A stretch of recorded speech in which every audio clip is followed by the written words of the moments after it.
trabalho e a renovação da política.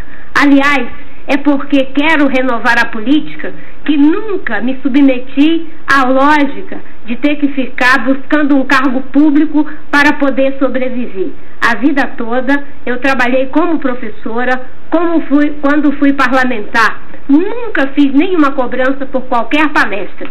E mesmo estando no pleno exercício da minha atividade profissional, eu dei mais de 200 palestras gratuitas por conta da minha militância socioambiental. Se as empresas que contrataram o meu serviço quiserem revelar quem foi que me contratou, quanto a mim, não há nenhum problema. Comentário da candidata Dilma Rousseff, 1 minuto. Eu considero que quando se assume um cargo público, a transparência é uma necessidade. Aliás, nós todos somos obrigados a divulgar o nosso imposto de renda com todos os detalhes, sem nenhum problema oculto ou qualquer outra restrição. Eu acho que isso é uma exigência nova na política brasileira e muito importante. Aliás, eu acho que a questão da governabilidade, ela implica em transparência. Se nós formos transparentes, todo o processo de negociação, que é essencial numa democracia, ele não se torna problemático. Eu nunca deixei de fazer algo que não fosse a favor do Brasil, dos brasileiros e do desenvolvimento do país, da geração de emprego e da melhoria da vida das pessoas. Agora, gostaria de me referir a um debate passado. Eu queria lembrar que o meu governo, de todos os tempos, é o que teve e manteve as menores taxas de juros reais no Brasil. Muito bom. A réplica, 45 segundos. Em primeiro lugar, a Receita Federal é testemunha de que pago todos os meus impostos com transparência. E uma coisa boa que poderia ter sido feita era fazer um comparativo entre outras lideranças políticas que, como eu, também fazem palestras, e de forma correta, honesta e legal, como é o caso do presidente Fernando Henrique, como é o caso do presidente Luiz Inácio Lula da Silva. Vamos fazer um comparativo entre as palestras que eu dei, as empresas que me contrataram e as demais lideranças, para que a gente não tenha 2 pesos e 2 medidas. Eu busco a transparência e acho que essa transparência deveria estar também para os 500 bilhões que foram destinados ao BNDES sem que estivessem no orçamento público. Isso sim diz respeito à vida dos brasileiros. Muito obrigado. Queria chamar agora o Fernando Canzian, do jornal Folha de São Paulo, que vai escolher o candidato para responder aquele que irá comentar a nossa próxima pergunta. A minha pergunta é para a candidata Dilma Rousseff, com comentário de Marina Silva. Candidata, a economia brasileira andou para trás no primeiro semestre deste ano. 79% dos eleitores querem mudanças e 1/3 desses eleitores apenas consideram seu governo ótimo ou bom. O Datafolha fez uma pesquisa. Se o segundo turno da eleição fosse hoje, a senhora perderia a eleição por 50-40 para a ex-senadora Marina Silva. Passados quase 4 anos de governo e algumas semanas de horário eleitoral, o eleitor segue incapaz de reconhecer as qualidades do seu governo? Fernando, eu considero que a queda na atividade econômica que nós estamos vivenciando, ela é momentânea. A seca, menos dias úteis e também o prolongamento da crise econômica tem um grande impacto. Nós não estamos em recessão, porque o mercado consumidor, ele aumenta por conta do emprego e por conta do aumento de salários. A inflação, hoje, está próxima de 0. E, ao mesmo tempo, o crédito está sendo ampliado. A Bolsa se valoriza há 7 meses consecutivos e o Brasil está entre 5 países que mais recebe investimento externo. Agora, a economia internacional não se recuperou da crise. Os Estados Unidos, a Alemanha e o Japão têm altos e baixos. Os Estados Unidos teve crescimento negativo no primeiro trimestre desse ano. O Japão e a Alemanha agora no segundo trimestre.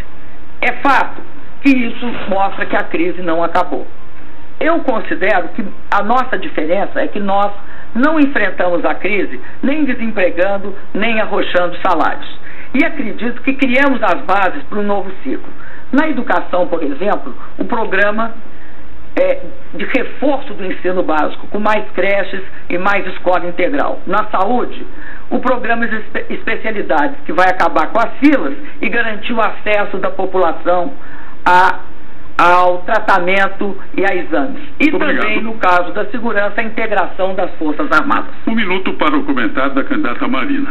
Bem, uma coisa importante é verificar que desde o debate anterior, a candidata Dilma não consegue fazer uma coisa que é essencial para quem pretende um segundo mandato para governar um país como o Brasil, que é reconhecer os erros, porque se não reconhece os erros, não tem como repará-los.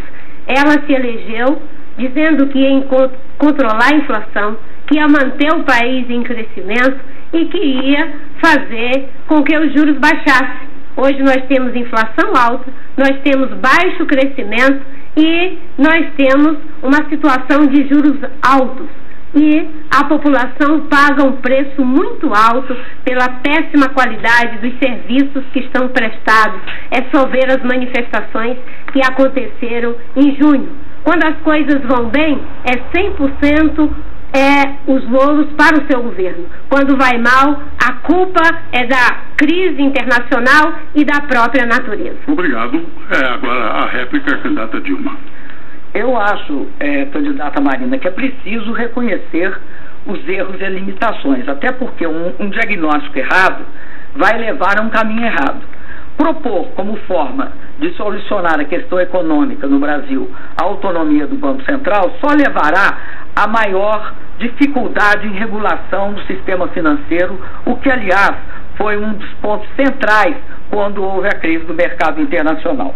Mas eu acho que tem os pessimistas de plantão, aqueles que também disseram que ia dar errado a Copa. A Copa pode ter dado errado no campo, mas não deu errado fora do campo, porque o povo brasileiro e o governo brasileiro, com os governos dos estados, impediu que isso acontecesse.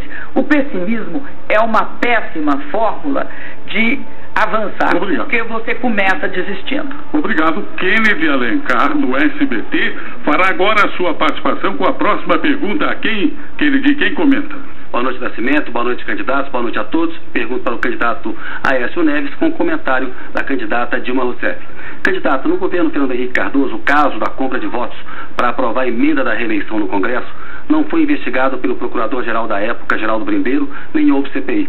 Em governos do PSDB em São Paulo, o caso Alstom e o cartel do metrô só foram investigados depois que vieram documentos das justiças da Suíça e da França. E no mensalão do PSDB, o tucano Eduardo Azeredo, que é seu aliado, renunciou ao mandato de deputado federal para fugir de punição no Supremo. São exemplos de que o PSDB é tolerante com a corrupção? Caro Kennedy, ao contrário. A marca do PSDB é a marca da austeridade. Nós jamais transformamos e jamais transformaremos eventuais filiados ao partido, eventuais que tiverem cometido qualquer crime, em heróis nacionais. Agora, eu sou um cidadão que preza o Estado de Direito e temos que permitir que a Justiça dê o seu veredito final. No caso do PT, houve uma condenação pela maior corte brasileira, e não que nós torcêssemos por isso, mas é uma condenação que tem que ser respeitada. E a reação, na verdade, do Partido dos Trabalhadores não ajuda ao sentimento e ao entendimento, principalmente das novas gerações, de que existe uma mesma justiça para todos.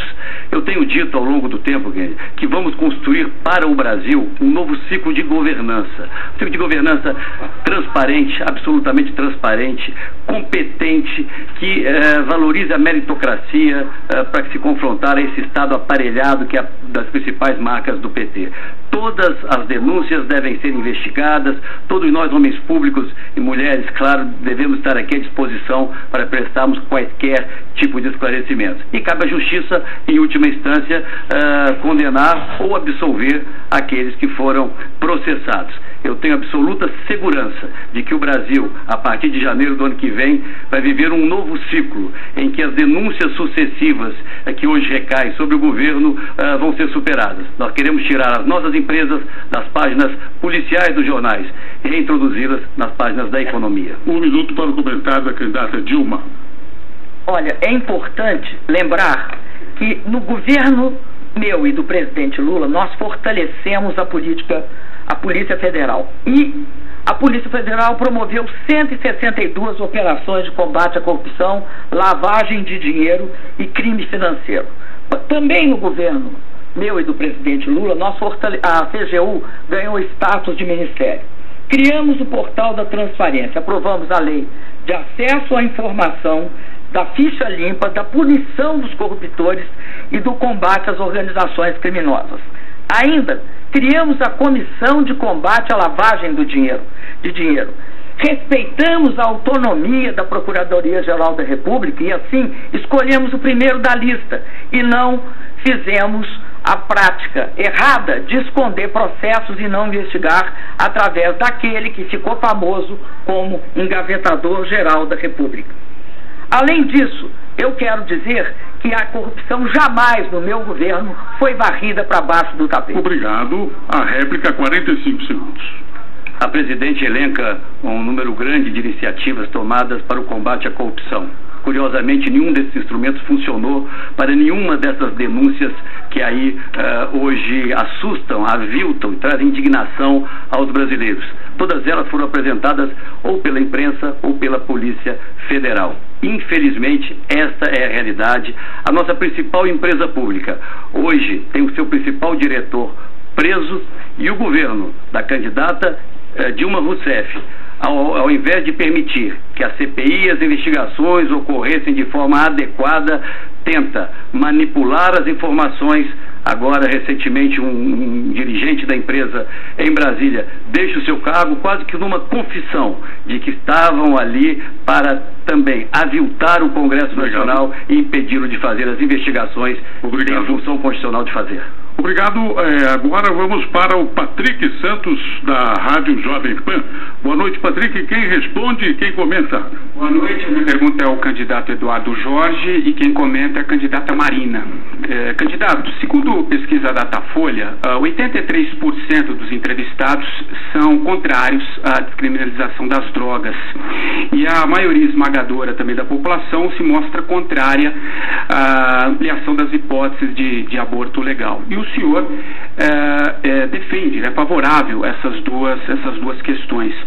O oposto do que mostra a pesquisa e diferente do que o PV dizia lá em 2010, quando Marina Silva era a candidata do PV. Eu lhe pergunto, qual PV defende o interesse do eleitor? O de 2010 ou o de 2014?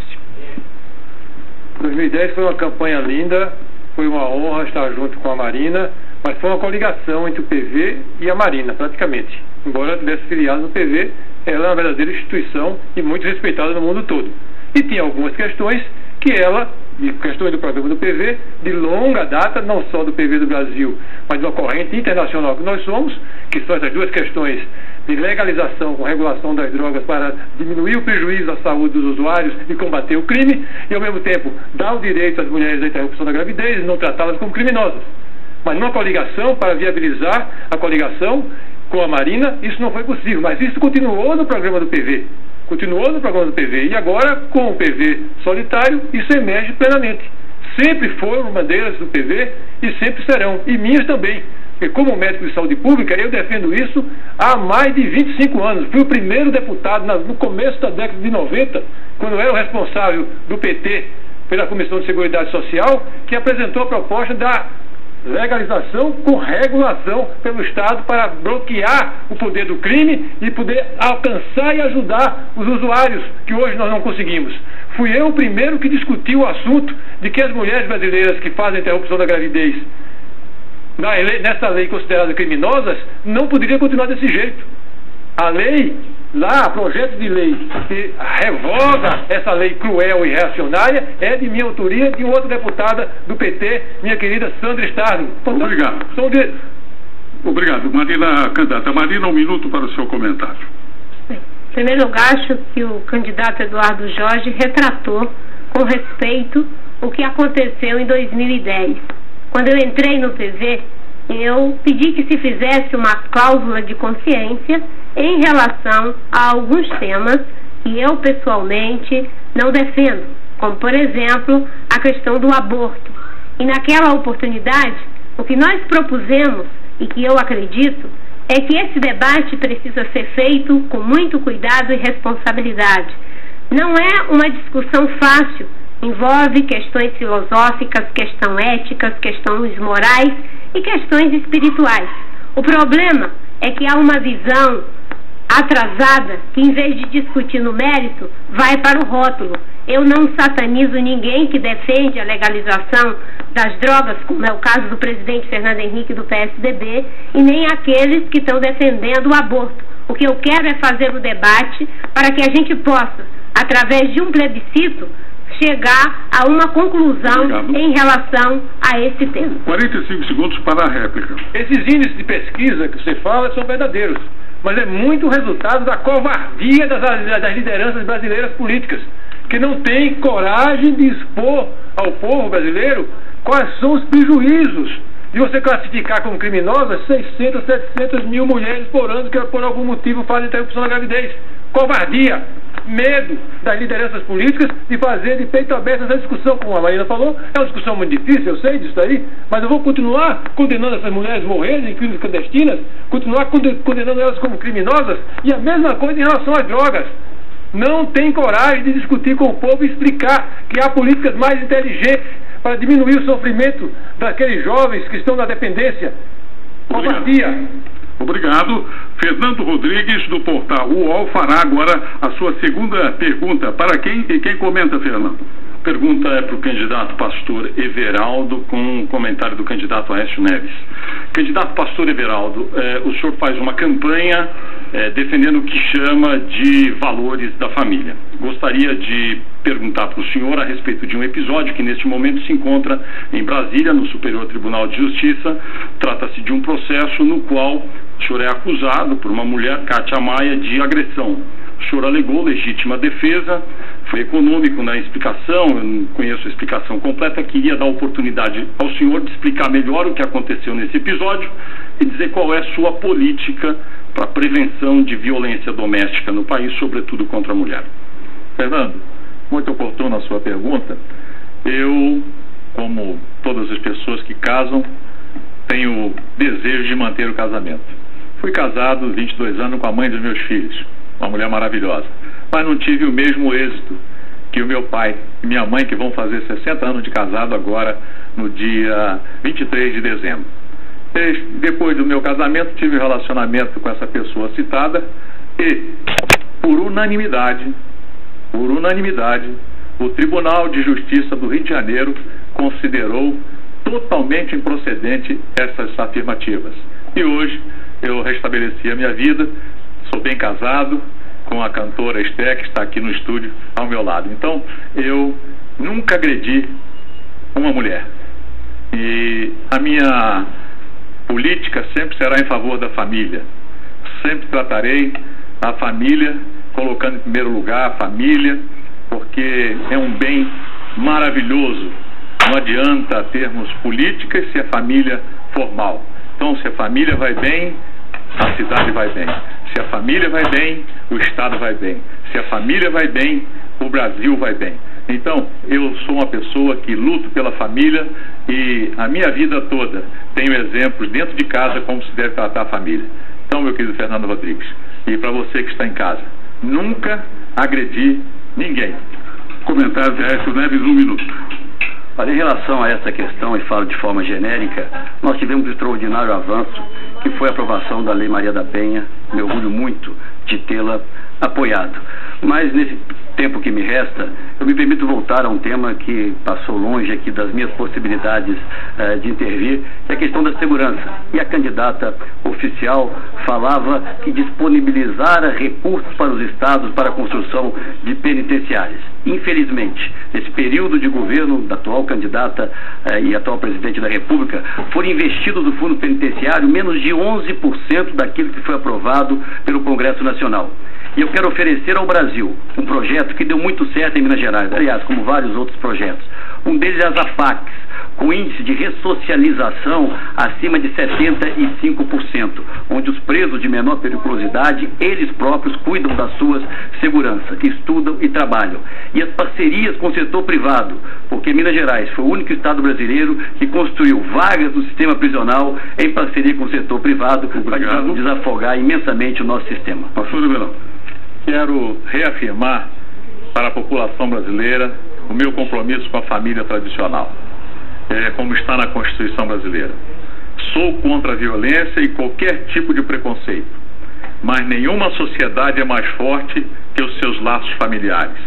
E a fortaleza das suas famílias depende do casamento entre homem e mulher. Sou contra o aborto, sem necessidade de plebiscito.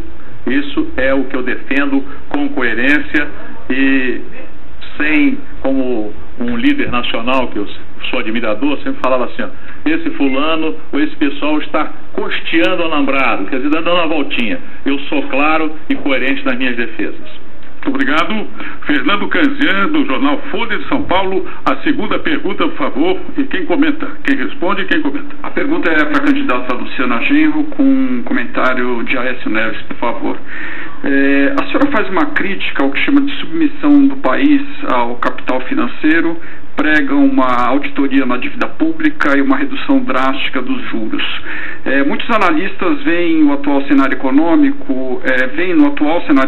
um clima de animosidade entre o governo do PT e o mercado financeiro e empresarial. As suas propostas não são um pouco atrasadas, populistas, não só agravariam esse quadro geral? Fernando, quando me chamam de populista, eu sempre respondo que para defender os interesses do capital, dos bancos, das grandes empresas, das empreiteiras, já tem o PT, já tem o PSDB e tem também a Marina. O meu papel é defender os interesses do povo. E o que nós temos no Brasil hoje é uma política econômica de submissão aos interesses do capital. Os bancos são os únicos que têm lucrado numa economia que o povo está endividado. A presidente Dilma aumentou a taxa de juros no Brasil 9 vezes. Isso significa que, ao aumentar a taxa de juros, se aumenta também a quantidade de dinheiro do orçamento que vai para esses credores da dívida pública, essas 5 mil famílias de milionários que têm um patrimônio equivalente a 400 milhões de reais em média, enquanto que a maioria do povo não consegue nem chegar a R$ 1.500 de renda. 3 em cada 4 trabalhadores ganham apenas R$ 1.500. Os aposentados estão vendo seu poder de compra ser corroído pelas políticas implementadas desde o governo do PSDB com a conivência do governo Lula. E a Marina, ao prometer manter o tripé macroeconômico, também está se comprometendo com os bancos. Aliás, tem uma tradicional banqueira na coordenação de elaboração do seu programa de governo. Os 3 irmãos siameses com a mesma política. Obrigado. 1 minuto para o seu comentário. Olha, eu vejo sempre com uma certa restrição aqueles que se auto-intitulam defensores dos bons valores, dos bons costumes e defensores do povo. Ninguém pode ter esse monopólio. Ambos, acho que todos que estamos aqui, acreditamos em causas diferentes, mas queremos chegar ao mesmo caminho. Eu tenho um projeto para o Brasil, um projeto que vai permitir o encerramento desse ciclo de governo que fracassou em todas as áreas, para iniciarmos um outro que permita o Brasil crescer, os empregos de boa qualidade voltarem a ser gerados aqui, através da recuperação da nossa indústria, um governo que substitua o aparelhamento da máquina pública pela meritocracia, como fiz no governo de Minas Gerais, e que permita que os nossos indicadores sociais possam melhorar. A educação, o primeiro deles, assim como fiz também em Minas Gerais, que tem a melhor educação fundamental do Brasil. Talvez não diga aqui todas as propostas que gostariam, mas todos os compromissos que assumi são compromissos factíveis, porque eu estou preparado não apenas para vencer as eleições, mas para governar o Brasil. Por favor. É claro que o candidato Aécio tem que desconfiar quando alguém diz que vai governar para o povo, porque ele não governa para o povo, ele governa para as elites. A política econômica do PSDB é uma política que só interessa aos de cima, aos do andar de cima. Aliás, o cidadão que ele anunciou que será o presidente do Banco Central na eventualidade dele ganhar a presidência da República, Armínio Fraga, já esteve na equipe econômica do país e foi um dos que administrou as mais altas taxas de juros do Brasil. Inclusive, nós estamos hoje com uma situação em que os ativos dos 50 maiores bancos são 74% maiores do que os ativos das 500 empresas. Então, até a economia real está sofrendo com essa política de financiarização defendida pelo PSDB, pelo PT e pela Marina. Obrigado. Vamos para o Kennedy Alencar, que fará a sua pergunta. Por favor, Kennedy. Olá, Nascimento. A minha pergunta vai para o candidato Levi Fidelis, com comentário do candidato Eduardo Jorge. Candidato Levi, o senhor foi candidato 10 vezes, nunca se elegeu. Como o senhor responde à crítica de que o PRTB seria uma típica legenda de aluguel que vive do dinheiro do fundo partidário, vive de negociar alianças pelo seu escasso tempo de TV e rádio nas eleições e vive também de negociar candidaturas que fazem ataques terceirizados nas eleições, as chamadas dobradinhas? Kennedy, isso é o típico ponto fora da curva. Como dizia lá o ministro Barbosa, não tem nada a ver o que nós estamos tratando com campanha política. E é típico também de perseguição aos ditos partidos ideológicos pequenos. Primeiramente, meu partido existe há 20 anos. Eu sempre disputo campanhas em todos os níveis, especialmente majoritárias. Demonstrando assim que, por exemplo, agora nós estamos lançando aqui em São Paulo governador, senador, eu na presidência e outros 8 estados no Brasil. Imagine só, que aluguel é esse se eu estou tratando aqui de macroeconomia, onde ninguém tocou em assuntos tão profundos, apenas todo mundo dizendo que resolve os assuntos no Brasil todo, se esquecendo do buraco que tem de rombo na economia brasileira. Agora você que é típico representante dessa mídia vingida, essa mídia que ataca, essa mídia exatamente que coloca a gente nas pesquisas lá embaixo, que são pesquisas não testadas, não provadas, nem registradas, são apenas protocolizadas. É sim legenda de aluguel, é sim língua de aluguel. Você se comporta como tal e alguns outros da própria mídia. Agora, um partido digno que recebe míseros 100 mil reais mensais do fundo partidário, você acha que dá para tratar de algum partido assim, meu filho? Com 47 funcionários que eu tenho, isso é exatamente a verdadeira calúnia. A Luciana com certeza vai tratar disso agora também, porque ela também leva exatamente a mesma marca de injustiça que vocês cometem conosco. 1 minuto para o comentário de Eduardo Jorge. Bom, não tem nada a ver com isso. Então, eu vou aproveitar o meu minuto e dizer que o PV tem uma proposta bastante ousada de reforma política, porque o PV é um partido democrático. É um partido que adora a democracia participativa, adora a democracia direta, mas não despreza a democracia representativa, que é o leito que corre, é o rio que corre permanentemente na democracia. Portanto, nós queremos reforçar, resgatar o prestígio da democracia representativa brasileira, que está indo ladeira abaixo.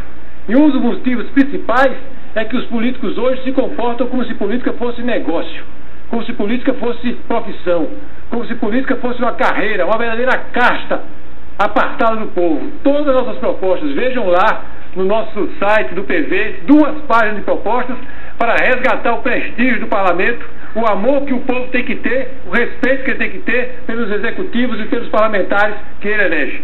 Ok, 45 segundos. Falar de legenda de aluguel, um partido que há 20 anos lançou a ideia da mobilidade urbana, exatamente nosso Aerotrem, Monotrem, que ontem inclusive participei, né, da sua inauguração aqui em São Paulo. Como cidadão, naturalmente, não podia como candidato. Estive lá e vi, que maravilha, que sensacional. O anel viário aqui em São Paulo, transformado em rodoanel, isso é legenda de aluguel, meu amigo. Conceitos, como eu sempre lancei, que temos, né, para a juventude.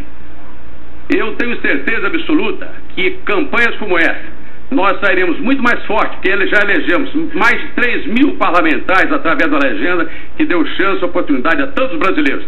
E na próxima eleição de prefeito e na atual teremos mais chance e oportunidade. Nosso partido só tem crescido.